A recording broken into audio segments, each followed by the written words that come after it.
Dear student, best technical academy का online portal में स्वागत है। मैं इंजीनियर विकास कुमार और आज के क्लास में हम लोग सिंक्रोनस जनरेटर का इक्विवेलेंट सर्किट पढ़ेंगे, वोल्टेज रेगुलेशन के बारे में पढ़ेंगे। हम लोग देखते हैं कि आखिर हमारा इसका इक्विवेलेंट सर्किट कैसा होता है। ठीक है, इक्विवेलेंट सर्किट सबसे पहले अगर हम बात करेंगे तो इसमें ईएमएफ क्या होता होगा सर? जनरेट होता होगा। ईएमएफ क्या होता होगा? जनरेट होता होगा। तो ईएमएफ जनरेट होगा, इसको मान लीजिए कि ईएमएफ क्या है? ई है, जनरेट हुआ, ऐसा मान लिया जाए हम लोग, ईएमएफ जनरेट हुआ।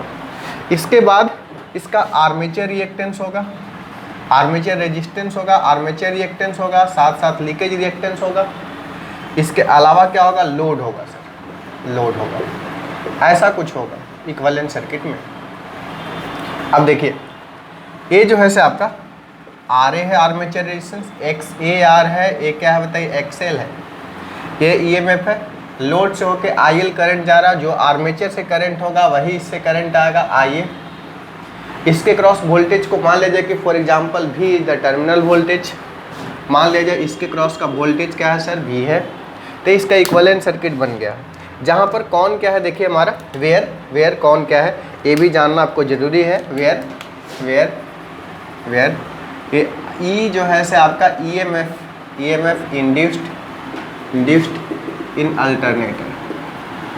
अल्टरनेटर है, ठीक है, या सिंक्रोनस जनरेटर बोल सकते हैं। आर ए क्या है सर?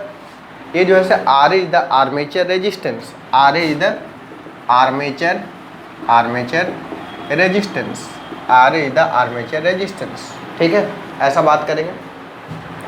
इसके अलावा हम बात करेंगे आर ए यदि आर्मेचर रेजिस्टेंस है। नेक्स्ट हम बात करते हैं एक्स ए आर क्या है बताइए? ये reactance due to the armature reaction, ये हमारा है रिएक्टेंस है, रिएक्टेंस है किसके कारण sir? Due to armature reaction, ये आर्मेचर रिएक्शन के कारण से है। एक्सएल क्या है सर? एक्सएल क्या है? ये जो है सर आपका लीकेज रिएक्टेंस है, लीकेज रिएक्टेंस, ये आपका लीकेज रिएक्टेंस है। यहाँ तक बात क्लियर है सर? अब देखिए हमारा ध्यान दीजिए, एक्सएल जो है सर आपका लीकेज रिएक्टेंस है और ये दोनों को मिला दीजिएगा तो पूरा सिंक्रोनस रिएक्टेंस बोलते हैं, जिसको बोलते हैं एक्सेस। एक्सेस इक्वल टू क्या है बताइए?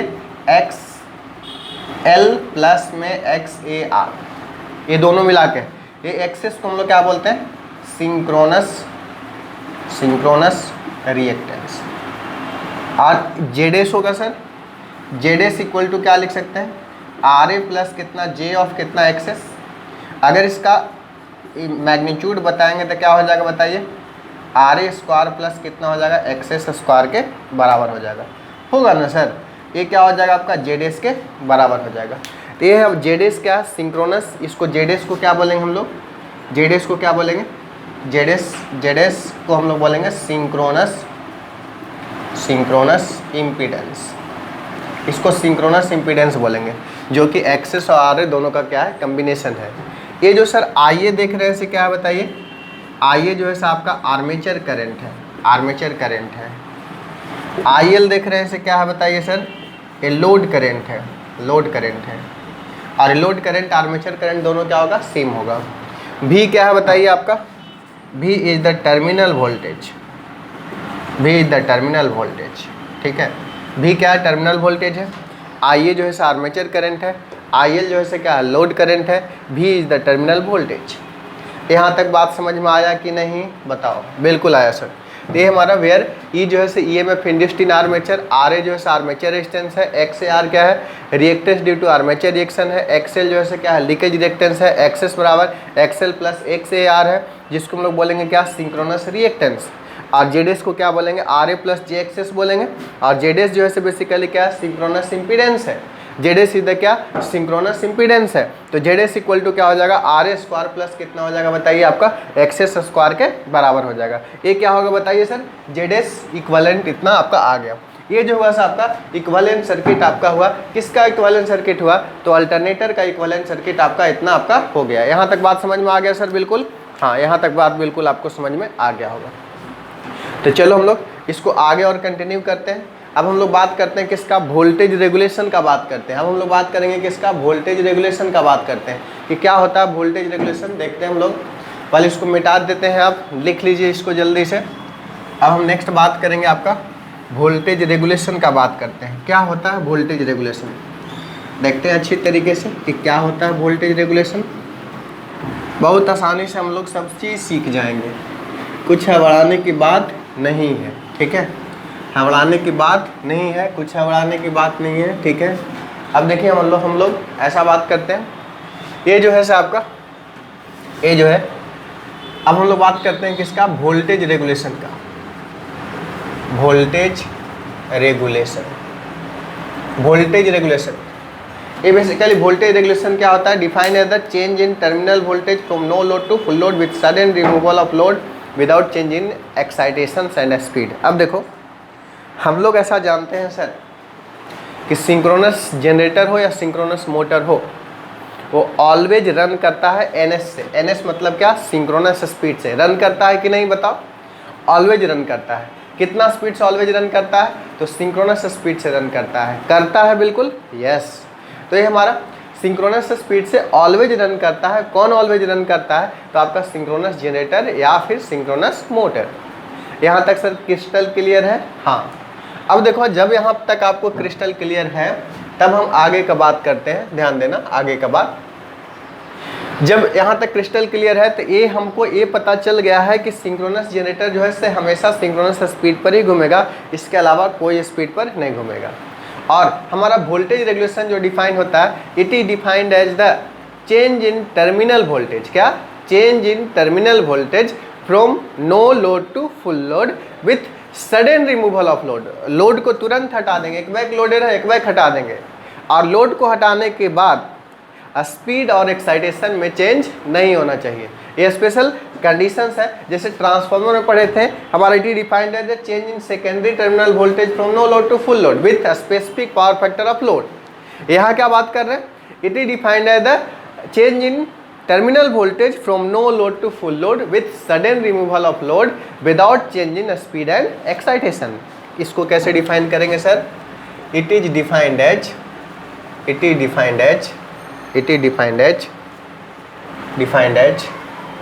the change in it is defined as the change in terminal voltage, change in terminal voltage from no load to full load, from no load to full load, no load to full load. It is defined as the change in terminal voltage from no load to full load with sudden removal of load, with sudden removal of load, without change in speed and regulation, without change in speed and regulation. Speed and regulation को change करने, बिना change किए हुए हम लोग change in secondary terminal voltage from no load to full load का हम लोग बात करेंगे, उसी को हम लोग क्या बोलेंगे, वोल्टेज रेगुलेशन। यहाँ तक सर हम आशा करते हैं कि आपको बिल्कुल क्रिस्टल क्लियर हो गया होगा। जब क्रिस्टल क्लियर हो गया होगा, अब देखिए हमारा एट नो लोड कंडीशन में हम बात करेंगे। एट नो लोड कंडीशन में हम बात करते हैं, एट नो लोड कंडीशन में अगर हम बात करेंगे, तब देखिए नो लोड कंडीशन में क्या होगा। नो लोड कंडीशन में देखिए हमारा अल्टरनेटर है सर, एक RA होगा, दोनों मिला के एक्सेस लिख देते हैं, ठीक है, जैसे कि हम लोग XL और XAR किए थे। ये हमारा EMF है, मान लीजिए कि E के बराबर है। यहाँ पर क्या है सर बताओ, नो लोड है, कोई लोड नहीं है। नो लोड होगा तो यहाँ का वोल्टेज क्या होगा सर बता दो, यहाँ का वोल्टेज ये हमारा V बराबर कितना के बराबर होगा, E के बराबर होगा सर। मान लिए हम लोग ये V बराबर कितना के बराबर होगा, ये हमारा VL लोड वोल्टेज कितना के बराबर होगा, E के बराबर होगा, मान लिया ऐसा। ये कब का है सर, ये जब हमारा कब है, नो लोड कंडीशन है। जब हमारा नो लोड कंडीशन है, कोई लोड नहीं है, उसमें V बराबर कितना, VL बराबर E के बराबर। जो वोल्टेज यहाँ होगा वही यहाँ होगा। क्यों ऐसा होगा, क्योंकि करंट क्या होगा, जीरो होगा। करंट जीरो होगा तो इसमें कोई ड्रॉप नहीं होगा, तो जितना वोल्टेज यहाँ पर EMF होगा उतना ही क्या ये हो जाएगा, होगा कि नहीं, बिल्कुल होगा सर। अब देखो एट लोडेड कंडीशन में हम बात करते हैं। एट लोडेड कंडीशन में बात करेंगे, एट लोड कंडीशन में तो एट लोड कंडीशन में देखो क्या होगा, एट लोड कंडीशन में, लोड कंडीशन में क्या होगा सर बताइए। लोड कंडीशन में जो डायग्राम आपका देख रहे हैं ये कैसा बनेगा, ये जो EMF E होगा सर, ठीक है, इसके अलावा RA होगा सर, ये आपका एक्सेस है, एक्सेस रहेगा सर। यहाँ पर अब लोड कंडीशन आ गया, यहाँ पर लोड कंडीशन आ गया। अब यहाँ पर तो करंट आपका IA फ्लो करेगा ही करेगा सर, करेगा कि नहीं करेगा, IA करेगा, और जो IA है वही तो IL है, IA क्या है, बराबर है। जब ये बराबर है, यहाँ का वोल्टेज को मान लिया VL है, अब VL बराबर जो है से E नहीं रहेगा सर, अब VL बराबर E नहीं रहेगा। इसको मान लिया जाए कि फॉर एग्जांपल अब VL बराबर कितना है, V2 के बराबर है, VL बराबर V है, तब इसमें आप KVL लगाइएगा तो देखिए क्या होगा। यहाँ मान लीजिए ऐसा है -E प्लस कितना IA इंटू, इसको मान ले ZS, IA इंटू ऐसा कर सकते हैं ना सर जी, बताओ, RA plus IA into X S लिख सकते हैं ना, J कम्प्लेक्स के कारण J एक्सेस लिख सकते हैं, प्लस V बराबर 0। तो यहाँ से हमारा क्या हो जाएगा बताइए, V बराबर कितना हो जाएगा, E माइनस कितना IA RA plus J of कितना IA इंटू एक्सेस होगा सर। तो V बराबर E माइनस कितना होगा, IA इंटू ZS होगा। यानी पहले यहाँ पर कितना था बताइए, ये V बराबर कितना था, E के बराबर था, लेकिन यहाँ पर अब जो है से आपका VL बराबर V है, VL बराबर V जो है, अब जो है से VL बराबर V जो है अब इतना के बराबर है। बात समझ में आया। E माइनस यानी कि पहले की तुलना में क्या हो गया, घट गया। अब हमारा घट गया तो वोल्टेज का ड्रॉप हुआ, तो वोल्टेज का ड्रॉप हुआ तो वही हमारा change in terminal voltage from no load to full load. No load में E है, फुल लोड में कितना है, V है, तो E minus V divide by क्या करेंगे, फुल लोड। तब यहाँ से हम लोग वोल्टेज रेगुलेशन के डिफिनीशन के हिसाब से हम लोग बात कर सकते हैं। अब हमारा वोल्टेज रेगुलेशन का बात करेंगे, तो वोल्टेज रेगुलेशन का हमारा बात करेंगे तो क्या होगा बताइए, V no load voltage minus कितना V फुल लोड वोल्टेज बटा में कितना हो जाएगा बताइए, V फुल लोड वोल्टेज। अगर परसेंटेज का बात करेंगे तो 100 से गुना कर देंगे सर। अब देखिए हमारा ध्यान देने वाली बात है, ट्रांसफार्मर के केस में यहाँ पर नो लोड वोल्टेज लिखे थे और यहाँ पर हम फुल लोड वोल्टेज लिख रहे हैं। इसका कुछ मीनिंग है क्या, बताओ, इसका क्या मीनिंग है हमारा। ये हमारा मीनिंग है कि ट्रांसफार्मर के केस में हमारा नो लोड वोल्टेज दिया हुआ था। ये हमारा मीनिंग ये है कि ट्रांसफार्मर के केस में हमारा क्या था, नो लोड वोल्टेज गिवन था, किस पे, नेम प्लेट रेटिंग पर। जैसे कि फॉर एग्जांपल ऐसे लिखा रहता था 200/400 ऐसा लिखा रहता था, तो नेम प्लेट रेटिंग था। ट्रांसफार्मर के केस में नो लोड वोल्टेज था, इसलिए रेफरेंस हम लोग नो लोड को ले रहे थे। लेकिन अल्टरनेटर या सिंक्रोनस जनरेटर में ये जो है से आपका फुल लोड वोल्टेज है, तो इसलिए रेफरेंस किसको लेंगे, फुल लोड वोल्टेज को लेंगे। तो यहाँ जो वोल्टेज रेगुलेशन हो जाएगा, percentage voltage regulation equal to no load voltage E minus full load voltage V बटा V इंटू कितना करेंगे सर, 100 कर देंगे। ये क्या हो जाएगा बताइए, परसेंटेज फुल लोड वोल्टेज के बराबर हो जाएगा। यहाँ तक बात समझ में आया कि नहीं आया। हम आशा करते हैं कि यहाँ तक बात आपको बिल्कुल समझ में आ गया होगा। ये हुआ वोल्टेज रेगुलेशन के फार्मूला। अब हमारा मेन टारगेट क्या रहेगा, मान लिया टर्मिनल वोल्टेज पता है तो E निकाल लेंगे, क्लियर है। तो E का हम लोग डेरिवेशन करते हैं। अब हम लोग वोल्टेज रेगुलेशन का बेसिक बात हम लोग जान गए कि no load voltage minus full load voltage बटा फुल लोड वोल्टेज इंटू 100 करेंगे तो वोल्टेज रेगुलेशन आएगा। इसको हम डेरिवेशन करते हैं कि E का मान बेसिकली कितना होगा, पावर फैक्टर से कैसे लिंकअप होगा, रेजिस्टेंस और रिएक्टेंस से कैसे डिफर करेगा। इतना आप नोट कीजिए, फिर हम डेरिवेशन कर रहे हैं, आपका नोट कीजिए जल्दी से। चलिए अब हम लोग एक्सप्रेशन निकालते हैं वोल्टेज रेगुलेशन का। सबसे पहले तो इसमें KVL लगा दो सर, KVL लगा दोगे तो क्या हो जाएगा आप ही बताओ। ये मान लीजिए कैसा है, -E अप्लाई KVL, हम लोग KVL अप्लाई करो, अप्लाई KVL इन लूप। इस लूप में KVL अप्लाई करेंगे तो -E प्लस कितना सर, IA RA होगा, प्लस कितना sir, IA into J of X S होगा सर, प्लस V बराबर कितना 0। यहाँ से आप बता दो, E को उधर ले जा रहे हैं तो E बराबर कितना हो जाएगा, E बराबर V plus IA RA plus J of IA into X S. एक तो एक एक्सप्रेशन हो गया सर। इसको और छोटा अगर करना चाहेंगे तो E बराबर देखो V प्लस, यहाँ कॉमन ले लो तो IA को, तो RA प्लस कितना हो जाएगा, J एक्सेस होगा सर ऐसा। जब हम ऐसा कर देंगे इसके बाद देखिए हमारा IA प्लस J एक्सेस हो गया। नेक्स्ट ई बराबर कितना हो जाएगा sir, V plus I A into, इसको लिख सकते हैं हम लोग जेड एस के बराबर लिख सकते हैं, लिखा जा सकता है सर। अब देखो हमारा इसको सिंप्लीफाइड फॉर्म में है, इसको लेकर के हम लोग फेजर डायग्राम बनाते हैं। हम लोग ऐसा बात कर रहे हैं कि वोल्टेज रेगुलेशन से हम बात कर रहे हैं, आइदर लैगिंग बात कर सकते हैं या फिर लीडिंग बात कर सकते हैं। तो हम लोग बात कर रहे हैं at lagging power factor, at क्या बताइए, lagging power factor, lagging power factor पर हम लोग पावर फैक्टर को बात कर रहे हैं, ठीक है। जब हम लैगिंग पर बात करेंगे तो इसका हम वेक्टर डायग्राम बनाते हैं सर, इसका हम फेजर डायग्राम बनाते हैं। तो देखो फेजर डायग्राम इसका बना रहे हैं हम लोग, फेजर डायग्राम से हमारा सारा चीज़ क्लियर हो जाएगा। देखना फेजर डायग्राम, ये जो फेजर डायग्राम होगा किसी को हम लोग रेफरेंस लेते हैं, मान लीजिए कि लैगिंग लोड है तो वोल्टेज करंट होगा। अब देखो हमारा मान लीजिए कि वोल्टेज का एक्सप्रेशंस आपका ये है, ये मान लीजिए कि आपका भी है, तो करंट क्या होगा सर, लैग करेगा। आइए मान लिया जाए लैग किया कितना डिग्री से सर, 5 एंगल से, मान लिया जाए कि 5 एंगल से लैग किया, ठीक है, यहाँ तक समझ गए। नेक्स्ट यदि हम बात करेंगे, नेक्स्ट यदि बात करेंगे आपको क्या चाहिए आप बताइए। ये तो हमारा लैगिंग, अगर ये लीडिंग बोलते हैं तो आइए क्या होता है, इस वोल्टेज से क्या होता है सर बताइए। अगर हम लीडिंग का अगर हम बात करते हैं तो लीडिंग का बात करते हैं तो ये वोल्टेज से करंट क्या रहता, ऊपर रहता, वोल्टेज से करंट क्या रहता, ऊपर रहता। लेकिन हम लैगिंग बात किए इसलिए क्या है, नीचे है, ठीक है, तो ये हमारा ऊपर रहता, ठीक है। अब देखिए हमारा ध्यान दीजिए, अब हमारा ध्यान दीजिए कि अगर हमारा ये वाला एक्सप्रेशन को अगर हम लिखेंगे तब देखें हमारा I A R A, I R A, I A R A का बात करेंगे तो ये हमारा क्या है, करंट और रजिस्टर। ये दोनों बताओ क्या होगा, ये बेसिकली आई ए आर ए क्या है, वोल्टेज है। वोल्टेज और करंट दोनों क्या होता है बताइए, सेम फेज में होता है, किस में, रजिस्टर में।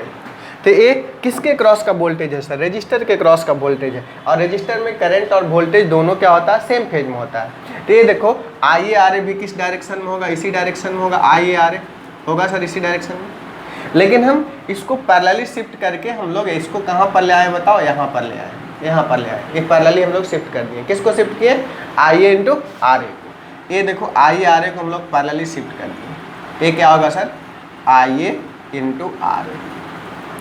अब देखो यहाँ पर क्यों नहीं लिखे, यहाँ क्यों लिखे, क्योंकि इसको ऐड करना है किसके साथ में, भी के साथ में, इसीलिए इसको शिफ्ट करके कहाँ पहुँचा दिए, भी के पास में पहुँचा दिए। Is it clear, yes.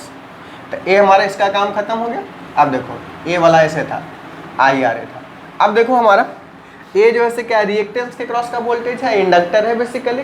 Inductor में करंट और वोल्टेज में क्या रिलेशन होता है बताओ, करंट वोल्टेज से 90 डिग्री लैग करता है, करंट वोल्टेज से 90 डिग्री लैग करता है।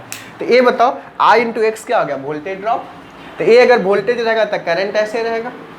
ये देखो वोल्टेज से करंट क्या करेगा, लैग करेगा। अगर वोल्टेज ऐसे है तो घड़ी के सुई की दिशा में करंट क्या होगा, बाद में होगा।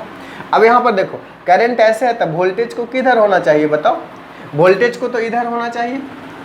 किसको इधर होना चाहिए, आई एक्सिस को इधर होना चाहिए कि नहीं होना चाहिए। एकदम हम एक एक चीज समझा के बता रहे हैं। अब देखो हमारा ये आई एक्सिस है, लेकिन आई एक्सिस किसके साथ जोड़ना है, भी प्लस आई आर ए के साथ में ये वाला जोड़ देना है। इसको हम पैरेलल शिफ्ट कर सकते हैं ना।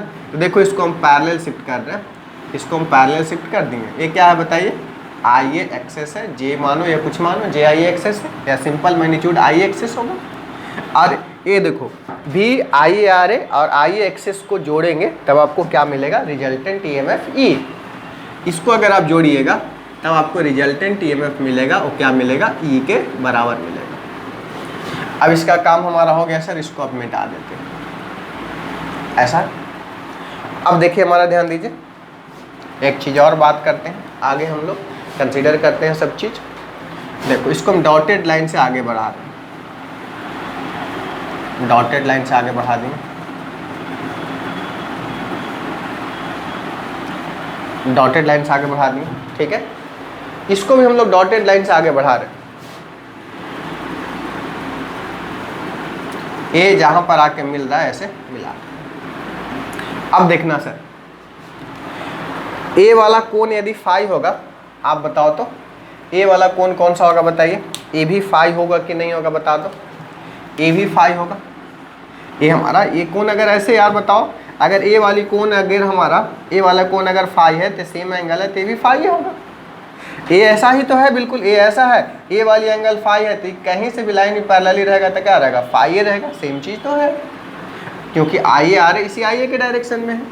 यहाँ तक बात बिल्कुल क्लियर हो गया सर? हाँ क्लियर हो गया। अब देखिए कुछ हम बात करते हैं। इसका नाम रख देते हैं O, इसका नाम रख देते हैं A, इसका नाम रख देते हैं B, रख दिए, ठीक है।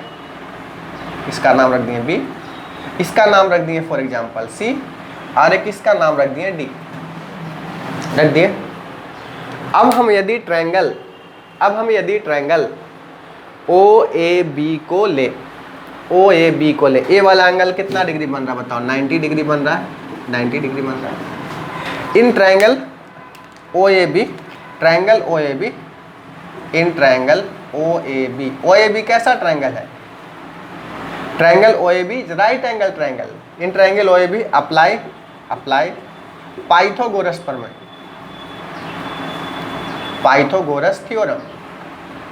पाइथागोरस थ्योरम क्या बोलता है? ये देखो, ये एंगल मान ले बना जो भी है, ये सामने वाली सबसे बड़ी भुजा हुआ और ये दोनों छोटी भुजा हुआ। हम लोग ऐसा पढ़े हैं, दो छोटी भुजाओं का स्क्वायर के योगफल सबसे बड़ी भुजा के स्क्वायर के बराबर होता है। तो यहाँ से आप बता दो कि अगर OE का अगर हम बात करेंगे, OA स्क्वायर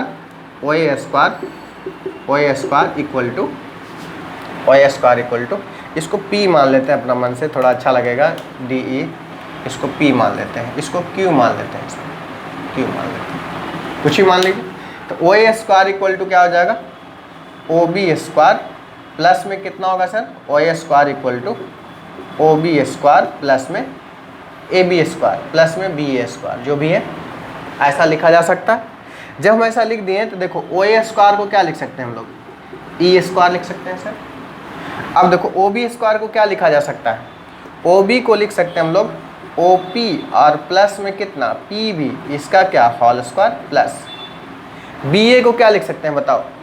BQ प्लस में कितना? QA, इसका क्या? Whole square. ऐसा होगा सर। अब देखो E स्क्वायर बराबर इतना है।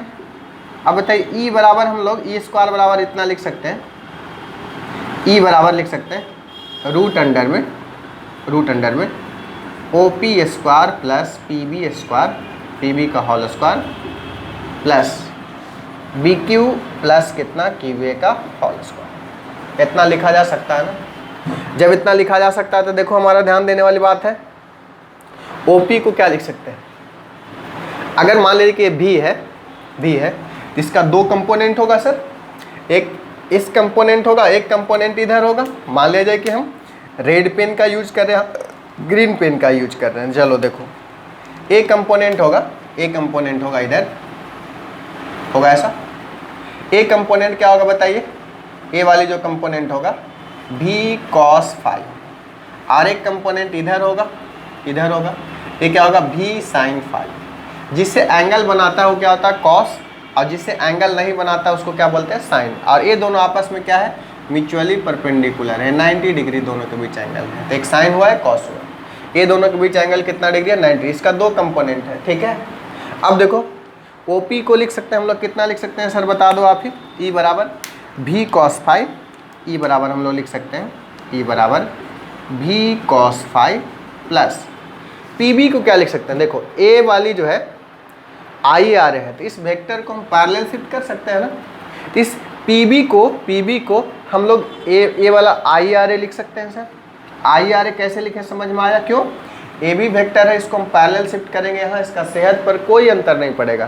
तो ये क्या हो जाएगा? I A square I R ए, इसका क्या हो जाएगा? होल स्क्वायर प्लस BQ को क्या लिख सकते हैं बता दो? V sin फाई, इसको क्या लिखेंगे सर हम? V sin phi plus QA को क्या लिख सकते हैं बताओ? IA इंटू कितना लिखेंगे? एक्सेस, इसका क्या होगा? Whole square. ये क्या है? रूट के अंदर है सर। ये देखो वोल्टेज E का आपका एक्सप्रेशन आपका आ गया, E का एक्सप्रेशन आ गया। कितना सुंदर है आपका E का एक्सप्रेशन। देखो E का एक्सप्रेशन क्या है हमारा? E का एक्सप्रेशन है V cos phi plus IA का होल स्क्वायर, IR का होल स्क्वायर। यहाँ पर अगर हम अब वोल्टेज रेगुलेशन, E का मान तो निकल गया सर। अब यदि वोल्टेज रेगुलेशन हमसे पूछे, percentage voltage regulation,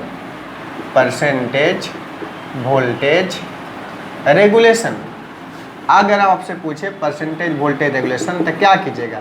E minus V बटा V गुना 100 कर सकते हैं ना सर। यहाँ तो आपको E पता चल गया। ये हमारा अब बहुत आसानी तरीके से हम इसको अब निकाल सकते हैं, क्योंकि ई कैलकुलेट करना है। तो क्वेश्चन में देखो क्या क्या करेगा। क्वेश्चंस में आपको ये सारा चीज़ का मान दे देगा, पावर फैक्टर का मान दे देगा, आर ए का मान दे देगा, आई ए का मान दे देगा, नहीं देगा तो आई ए का मान हम लोग निकाल लेंगे, क्वेश्चंस करेंगे, देखेंगे कैसे होता है। इसके अलावा यदि हम बात करेंगे ई बराबर भी cos phi plus I R A का होल स्क्वायर, इस तरीके से हुआ। ये हमारा परसेंटेज वोल्टेज रेगुलेशन हो गया, ई माइनस भी बाई भी इंटू कितना हो गया 100 के बराबर हो गया। अब ये जनरलाइज इक्वेशन हम लिख रहे हैं, जनरलाइज इक्वेशन, जनरल फॉर्म, ई बराबर जो होता है इन जनरल, जनरल फॉर्म इसको लिख रहे हैं, general form for leading load, ये लैगिंग लोड के लिए है, for leading load. Leading load अगर हमारा होगा लीडिंग पावर फैक्टर, तब कैसा हो जाएगा, ई का मान में केवल थोड़ा सा चेंजिंग होगा, ए भी cos phi plus I A R A का होल स्क्वायर प्लस भी साइन फाई माइनस हो जाएगा आई ए एक्सिस का होल स्क्वायर। इतना ही सा चेंजिंग होगा सर, इसके अलावा और कोई चेंजिंग नहीं होगा। यहाँ प्लस है, यहाँ माइनस है, तो जनरल फॉर्म क्या हो गया, ई इक्वल टू हो गया आपका रूट अंडर भी कॉस फाई प्लस में आई ए आर ए का होल स्क्वायर प्लस में कितना भी साइन फाई माइनस यहाँ आई ए एक्सेस है, एक में प्लस है एक में माइनस है। तब हमारा ये डिपेंड करता है प्लस साइन किसके लिए है, माइनस साइन किसके लिए। तो यहाँ से ध्यान दो, प्लस किसके लिए सर बताइए, लैगिंग के लिए, माइनस किसके लिए है, लीडिंग के लिए। अगर हम लीडिंग के लिए बात करेंगे, फेजर डायग्राम बनाएंगे थे, आई ए किधर हो जाएगा, इधर हो जाएगा, बाकी सेम इस तरह से हम लोग निकालेंगे, ठीक है। अब देखिए हमारा ध्यान दीजिए कैसे हम लोग क्या करेंगे, यानी कि यहाँ पर दो चीज़ है आपका, एक आपका प्लस साइन है, एक आपका प्लस साइन है, दूसरा आपका क्या है, माइनस साइन है। ये हमारा +4 वेयर +4 वेयर +4 किसके लिए है बताइए, लैगिंग के लिए, plus sign 4 where plus sign 4 lagging, plus sign 4 lagging, ये वाली प्लस माइनस है, देखो यहाँ पर plus minus, plus sign 4 lagging, lagging के लिए प्लस है, और माइनस साइन 4 किसके लिए, लीडिंग के लिए। एक आपका लैगिंग के लिए है, दूसरा आपको किसके लिए बताइए, लीडिंग पावर फैक्टर के लिए। यहाँ तक बात समझ में आया कि नहीं आया, हम आशा करते हैं कि यहाँ तक आपको बात समझ में आ गया होगा। +4 लैगिंग और -4 किसके लिए होगा बताइए, लीडिंग के लिए होगा। यहाँ तक क्लियर है। अब हम इसमें कुछ और कभी कभी ऑब्जेक्टिव में ये डेरिवेशंस आपको अक्सर पूछा जाता है, ठीक है, कन्वेंशनल एग्जाम में। तो ये हम इस डेरिवेशन को आप अच्छे तरीके से कर लीजिएगा। इसका डेरिवेशन से ज़्यादा इससे न्यूमेरिकल क्वेश्चन पूछा जाता है। तो न्यूमेरिकल आपको दे देगा लैगिंग पावर फैक्टर, आपको दे देगा लीडिंग पावर फैक्टर, उस हिसाब से दे करके आपको क्वेश्चंस पूछेगा। यहाँ तक बात बिल्कुल समझ रहे हैं आप, हम आशा करते हैं समझ गए होंगे। तो अब हम कुछ और देखते हैं, इसमें कुछ कंडीशन जिससे ऑब्जेक्टिव क्वेश्चन आपको एराइज होता है कि हमारा मैक्सिमम वोल्टेज रेगुलेशन का क्या कंडीशन है, जीरो वोल्टेज रेगुलेशन का क्या कंडीशन है, ठीक है। इसको आप अच्छे से नोट कीजिए, फिर हम कंडीशन का जस्ट बात करते हैं आपसे।